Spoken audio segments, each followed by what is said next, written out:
3 বছরের শিশুদের জন্য স্কিন কেয়ার শুনতে অবাক লাগতে পারে, কিন্তু এটাই পরিণত হলো জিনিয়াস ব্র্যান্ডিংয়ে। সম্প্রতি একটি ব্র্যান্ড মাত্র 3 বছরের শিশুদের জন্য স্কিন কেয়ার প্রোডাক্ট লঞ্চ করেছে। শুনতে অবাক লাগতে পারে, কিন্তু এই উদ্যোগের পেছনে ছিল পরিপূর্ণ ও চতুর মার্কেটিং স্ট্র্যাটেজি। মার্কেট এক্সপার্ট মিশেল লক্ষ্য করেছিলেন যে 8 থেকে 12 বছরের শিশুরা এখন ইউটিউবে ভিডিও দেখে বিউটি প্রোডাক্টস ব্যবহার করতে শুরু করেছে। দিনে দিনে এই প্রবণতা এতটাই বৃদ্ধি পেয়েছে যে বাচ্চারা নিজেও এই প্রোডাক্টস নিয়ে উৎসাহিত হচ্ছে।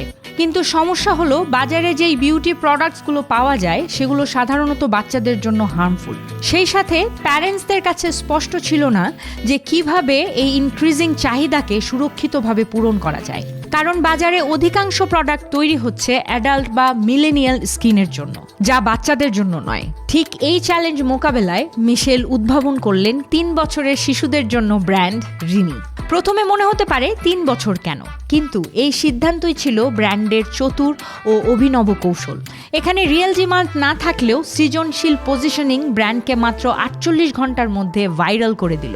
এই পজিশনিং এতটাই শক্তিশালী ছিল যে তা প্যারেন্টিং ফোরাম, ইনস্টাগ্রাম কমিউনিটি, বিভিন্ন অনলাইন গ্রুপে মুহূর্তের মধ্যে ছড়িয়ে পড়ল।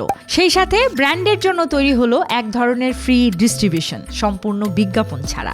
এই প্রচারণা প্রমাণ করলো নিরাপদ খেলা মানে অদৃশ্য থাকা নয়, বরং দেখা যায় ক্যালকুলেটেড রিস্ক নিয়ে স্ট্যান্ড আউট হওয়া সম্ভব। ব্র্যান্ড ব্লু ওশানের স্ট্র্যাটেজি ব্যবহার করে নতুন কনজিউমার সেগমেন্টকে টার্গেট করলো এবং সরাসরি প্রবল ইম্প্যাক্ট তৈরি করলো।